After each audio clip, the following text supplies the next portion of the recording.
Hey everybody, it's Brooke with The Buttered Home and welcome to my messy kitchen.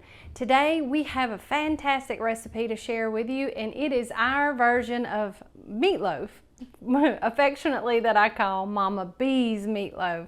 As a young cook, meatloaf was one of the first staple things that I learned to make to cook for my husband. As so many young couples do.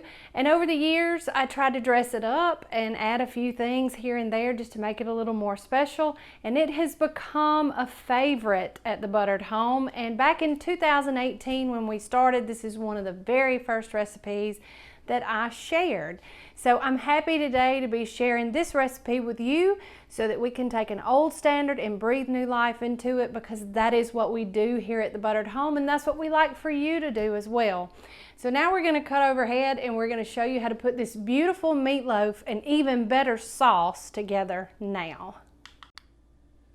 Okay, so let's get started, and here we have 1.5 pounds of lean ground beef. You can use ground turkey or even ground chicken too and make a really interesting meatloaf with those things. But we have thawed it and we have just loosely crumbled it in a large bowl. And to that we're going to add 1/4 cup of chopped onion. And you can use white, you can use yellow sweet onion, you can use red onion, whatever you have on hand. You guys know that I'm a huge proponent of using whatever you have on hand. So the meatloaf is really basic. It's real simple, 7 ingredients, and your main staples are the same, probably close to how your mama made it, just like my mama made it. We have the beef, the onions. We have 1 cup of what Mama always used was breadcrumbs, but now in the olden days they used day-old bread, and that's what I'm using. I've just taken a couple of hamburger buns that I had and chopped them up real fine, and it makes about 1 cup. It doesn't matter if they're a little tough because we're going to wet them in here and make them nice and moist, and they'll help keep the meatloaf moist as well too. So to this we're going to add 1 tablespoon of ketchup, and I don't measure anything, y'all just have to forgive me. And then we add 1 tablespoon of prepared mustard, and mustard just adds just a little something extra in here that just makes it really nice. And then we're going to add 1 tablespoon of Worcestershire sauce.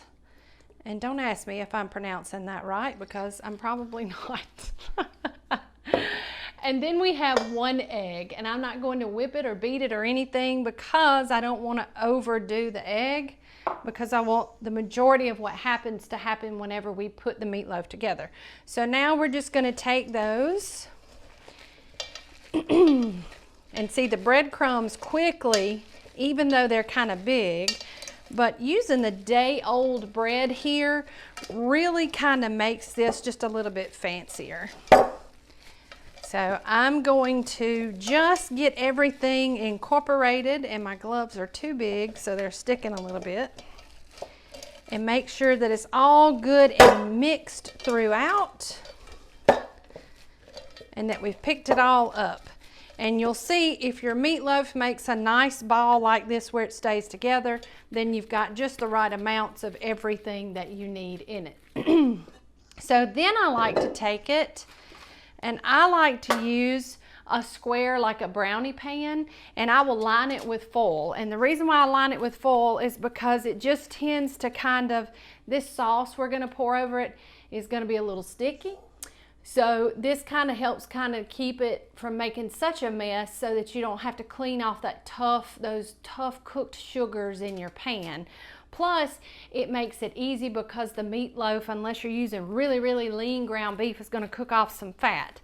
So it's easier to remove the meatloaf without using nonstick spray, and it is also easier to separate the grease from the meatloaf whenever you have it on the foil, and not to mention cleanup. So just like biscuits, you don't want to overwork this meatloaf.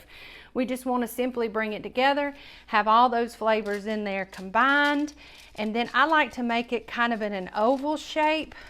That way I have more room around it for whenever we baste it with that sauce, that it can have room to kind of get in all the good crevices. So this will go into a 375 degree preheated oven for about 20 to 30 minutes. It's not going to be done at that point, but at 20 minutes, if it's starting to get too brown, I'll then take it out and then put the sauce on it. So while that is cooking, we're going to mix up that beautiful sauce, and it's so easy. It's a lot of the same flavor components that we put in the meatloaf as well. So we start out with about a tablespoon of mustard, and then another tablespoon of ketchup. Then here is one of the secret ingredients right here, and then we put in about a tablespoon of prepared horseradish. Now, if you're not crazy about horseradish, you can leave it out. It really does not add much in the way of heat to this recipe, and you'll see why in just a second. Then we add in another tablespoon of this Worcestershire sauce, and that is all the salt we need. That's why we did not salt our meatloaf itself. Then we add in a beautiful tablespoon of brown sugar, and this is where you don't really notice the horseradish as much, because the sweet kind of offsets the spice in that and makes it a really, really beautiful thing. And then to that, just to add just a little something extra, we put in about a tablespoon of tomato paste.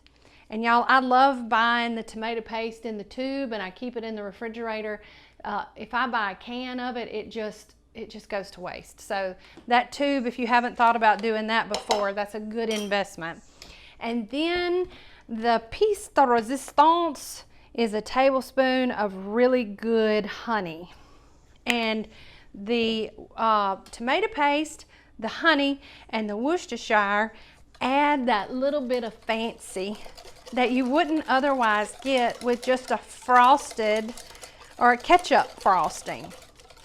Those sugars will come together to make this a really flavorful sauce that is just a little bit more than your average meatloaf. So that's it. We're going to pop our meatloaf in the oven, and then after about 20 to 30 minutes, I'll make sure it's not brown too much. Then we will pour this sauce over the top, and we will cook it for another 15 to 20 minutes, and we will be back after that and to show you the finished product. Y'all, it smells good in here already just from that sauce.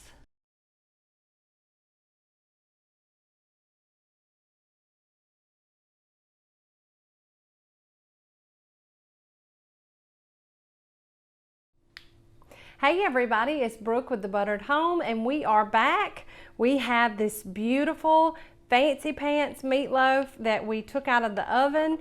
I took it out after 20-30 minutes to begin with and checked the temperature internally, and it was at about 100-120 degrees. So I poured that beautiful sauce over the top, and I popped it back in for another 20 minutes at 375 to get it up to the internal temperature of being done of 145 degrees. Then we took it out and we let it rest for about 5 to 10 minutes, and then I moved it into this pretty serving tray. Y'all, look how gorgeous it is. It's so much more than your standard frosted meatloaf. This thing is wonderful, and I'm gonna get all good and sticky, and I'm gonna cut a big piece and put it on my pretty plate so that you can see how gorgeous it is and how done it is on the inside. And you don't even see those large breadcrumbs anymore. But this is Mama B's Fancy Pants meatloaf. And it tastes even better than it looks. So as usual, what we like to do here at the Buttered Home is to take common recipes, because in my opinion there is no such thing as a new recipe, and turn it into something new and beautiful, and almost can become an heirloom recipe for your family. So if we do nothing else here but show you a new twist on some old classic recipes like this one, just to get your wheels turning too, so that you can take our recipes and make them your own. As usual, if you make this, we would love for you to post a picture and tag us in it at the Buttered Home on our social media channels.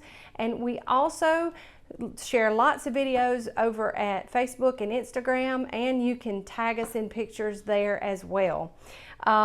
Also, you can find this recipe along with all of our others at thebutteredhome.com. We would love to have you check out our website. We're very proud of the work that we do there, and our channel on YouTube, where you can find videos like this one. And the link to that is going to be,